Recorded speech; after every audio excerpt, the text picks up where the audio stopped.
Hey guys, चलिए आज शुरू करते हैं आपकी क्लास 12th की लिटरेचर की बुक फ्लेमिंगो का चैप्टर नंबर 5 और जो चैप्टर का टाइटल है वो है इंडिगो। तो चैप्टर शुरू करने से पहले दो चीजें जो बहुत जरूरी हैं आपके लिए जानना। नंबर 1 वो है इंडिगो। तो इंडिगो एक क्रॉप होती है जिसका नाम होता है नील की खेती। नील तो एक एड भी आता था, आया नया उजाला 4 बूंदों वाला, तो ये वही उजाला है, ये जिससे उजाला बनता है ये वही नील है। तो इसकी खेती की बात होती है, इसीलिए चैप्टर का नाम है इंडिगो। इंडिगो मतलब नील। दूसरा हुआ ये था कि जो ब्रिटिशर्स थे, जो अंग्रेज थे, उन्होंने चंपारण बिहार में एक रूल अप्लाई किया और उस रूल के अकॉर्डिंग जो किसान होते थे वो अपनी ही जमीन पर काम करते थे, क्योंकि रूल किसका था? अंग्रेजों का। तो whatever they wanted they used to apply that. अंग्रेजों को जो मन करता था वो अप्लाई करते थे और किसानों को करना पड़ता था, because they had to get the food for their children. वो अपने बच्चों की खातिर, अपने पेट की खातिर वो करते थे। तो इसमें ये था कि जब किसान जमीन पर काम कर रहा है, किसी खेत में काम कर रहा है, तो उस फसल में, उस जमीन में वो 85% तो कोई भी क्रॉप उगा सकता था, लेकिन 15% उसको इंडिगो ही उगानी पड़ती थी। 15% इंडिगो ही उगानी पड़ती थी, ये रूल था। और इसी को बोलते हैं land Lord system. Land Lord system, land Lord system मतलब मालिकाना सिस्टम। जो मालिक है वो कौन है? अंग्रेज। तो वो अपने हिसाब से सिस्टम बनाया उन्होंने, ये था लैंड लॉर्ड सिस्टम। दोबारा बता रहा हूं, इस सिस्टम में अंग्रेजों ने किसानों की जमीन पर किसानों से ही 2 तरीके की फसल उगवाई। एक फसल जो किसान अपनी मर्जी से उगा सकता था और उसमें 85% किसान की होती थी फसल, बाकी 15% उनको एक कॉन्ट्रैक्ट था, कॉन्ट्रैक्ट जिसके अंदर उनको 15% इंडिगो ही उगानी होती थी। और ये इंडिगो अंग्रेज क्या करते थे, उसको लेते थे इंडिगो को और उसको ये बेचते थे जर्मन्स को, और जर्मन्स को बेचकर बहुत प्रॉफिट कमाते थे। लेकिन कुछ टाइम बाद क्या हुआ, जो जर्मन्स थे उन्होंने सिंथेटिक इंडिगो, सिंथेटिक का मतलब होता है आर्टिफिशियल, फेक इंडिगो, तो उन्होंने आर्टिफिशियल इंडिगो उगाना शुरू करा और इन्होंने अंग्रेजों से वो इंडिगो लेने के लिए मना कर दिया। अब ब्रिटिशर्स को क्या लगा, यार अब हम क्या करेंगे, हमारा जो प्रॉफिट आता था वो तो खत्म हो गया। तो इन्होंने एक प्लान बनाया अंग्रेजों ने। इन्होंने ये बोला, अब हम एक काम करते हैं, अब हम किसानों को ना उनकी जो लैंड है, उनकी जो जमीन है वो वापस कर देते हैं, और जब हम इनको इनकी जमीन वापस करेंगे तो हम इनसे ना कंपनसेशन ले लेंगे। कंपनसेशन मतलब होता है बदले में कुछ पैसा लेना, इन ल्यू ऑफ, इनसे हम बदले में कुछ पैसा ले लेंगे। तो जब अंग्रेजों ने किसानों को बोला कि भाई now you are free, you are not in any sort of contract, अब आप किसी भी कॉन्ट्रैक्ट में नहीं है, अब हम लैंडलॉर्ड सिस्टम खत्म कर रहे हैं, लेकिन हम आपको आपकी जमीन तो वापस कर देंगे, आपको जो करना करो, जो उगाना उगाओ, लेकिन आपको हमें कंपनसेशन देना पड़ेगा। तो बहुत सारे किसान तो खुश हो गए कि भाई हमें हमारी जमीन मिल जाएगी और हमें जो है अपनी मर्जी से फसल उगाने का भी मौका मिलेगा। तो उन्होंने क्या करा, बहुत सारे किसान तैयार हो गए इसमें। लेकिन एक किसान था जिसका नाम था राजकुमार शुक्ला। राजकुमार शुक्ला, अब ये चंपारण का जो किसान था राजकुमार शुक्ला, इसको अंग्रेजों की ये कॉन्स्पिरेसी, ये साजिश समझ में आ गई कि भाई ये इंडिगो जो बेचते थे ना, अब जो जर्मन है वो इंडिगो ले ही नहीं रहे क्योंकि उन्होंने अपनी बना ली है।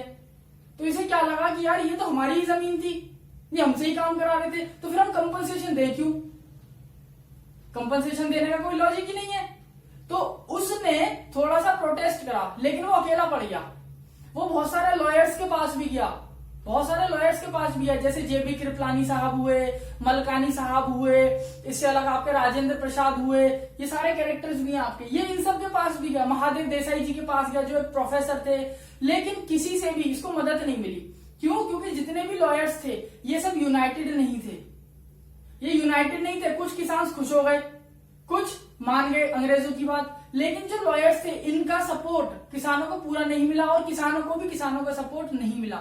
अब राजकुमार शुक्ला जो थे ये जाते हैं गांधी जी के पास। अब जब ये गांधी जी के पास जाते हैं तो उसके बाद क्या होता है ये हम पढ़ेंगे पार्ट 2 में, वरना बहुत लेंथी हो जाता है चैप्टर। थोड़ा सा जान लेते हैं चैप्टर के इंट्रोडक्शन के बारे में। तो इस चैप्टर का इंट्रोडक्शन आपसे ये कहता है साहब कि 1942 हमारी आजादी से, फ्रीडम से, इंडिपेंडेंस से 5 साल पहले, जब गांधी जी को यह पता चल चुका था कि अब अंग्रेज भागने वाले हैं, तो एक जो इस चैप्टर के हमारे राइटर हैं लुईस फिशर, ये गांधी जी के पास जाते हैं महाराष्ट्र सेवाग्राम आश्रम में। सेवाग्राम आश्रम है महाराष्ट्र में, वहां पर जाते हैं ये, गांधी जी वहीं पर होते हैं। तो लुईस फिशर उनके पास जाके पूछते हैं कि गांधी जी आप मुझे ये बताओ कि किस तरीके से आपको, या पहली बार कब लगा कि आप अंग्रेजों के खिलाफ डटकर खड़े हो सकते हैं, आप उनको भगा सकते हैं? तो गांधी जी ने बोला, जब मैं चंपारण गया। एक किसान था राजकुमार शुक्ला, जिसकी डिटर्मिनेशन देख के, जिसका रेजोल्यूशन, वर्ड याद रखना, रेजोल्यूशन, जिसकी लगन देख के, जिसकी दृढ़ निश्चय देख के, जिसकी डेडिकेशन देख के मुझे लगा कि मुझे इसकी मदद करनी चाहिए। मैं उसके साथ गया और वहां जो इंसिडेंट हुआ, वहां जो भी चीजें हुई, उसके बाद मुझे इस चीज का कंफर्मेशन मिल गया कि भाई हम अंग्रेजों को भगा सकते हैं। और पहली बार मेरे अंदर ये इच्छा हुई, ये इच्छा जागी, एन अवेकनिंग। तो ये क्या था कि भाई अब मैं अंग्रेजों को भगा सकता हूं। तो पहली बार जो अर्ज, URGE, अर्ज मतलब इच्छा हुई, पहली बार मुझे ये लगा कि हाँ मैं इनको भगा सकता हूं, या हम सब इनको मिलकर भगा सकते हैं। तो वो अर्ज पहली बार कब जागी? चंपारण जागे। कैसे जागी, क्यों जागी, वो अभी हम आगे चैप्टर में पढ़ने वाले हैं। बात कर लेते हैं चैप्टर की थीम की। तो जो थीम है चैप्टर की, इसमें डेडिकेशन है, इसमें डिटर्मिनेशन है राजकुमार शुक्ला का, बाकी किसानों का, लॉयर्स का, गांधी जी का। इससे अलग इसमें अनटचेबिलिटी के बारे में भी पता चलता है। अनटचेबिलिटी एक छोटा सा पार्ट है, वो भी आएगा भी चैप्टर में। इससे अलग अर्ज टू फ्रीडम, कि भारतीयों में पहली बार, भारतीय जो थे उनमें पहली बार ये इच्छा कब हुई कि हम अंग्रेजों को भगा सकते हैं, वो भी इसी चैप्टर से पता लगती है। वो पहला इंसिडेंट जिससे गांधी जी को पहली बार लगा कि हम अंग्रेजों को भगा सकते हैं, वो भी इसी चैप्टर के थ्रू पता चलेगी। नेक्स्ट है आपका यूनिटीज स्ट्रेंथ, एकता में शक्ति, ये भी हमें इसी चैप्टर में पता लगा। इसके बाद लास्ट में यही है कि हम अगर अंग्रेजों के खिलाफ खड़े हुए तब हमें पता चला कि हमारी पावर क्या है। ये इस चैप्टर की थीम है, और थीम एक नहीं है, बहुत सारी थीम्स है। बाकी लैंडलॉर्ड सिस्टम क्या है ये मैं आपको बता चुका हूँ, इंडिगो क्या है ये मैं आपको बता चुका हूँ। चैप्टर की जो प्रॉपर इंट्रोडक्शन है, एक मोटी सी समरी, वो मैं आपको दे चुका हूँ। अब सेकंड पार्ट में, जो बहुत जल्द आने वाला है, सेकंड पार्ट में आपको पूरे चैप्टर की समरी पता लगेगी और बहुत अच्छे से और डिटेल्ड पता चलेगी, पेपर में कुछ नहीं छूटेगा। तो दोस्तों मिलते हैं बहुत जल्द सेकंड पार्ट के साथ। Till then enjoy, keep reading, keep learning. Thank you everyone.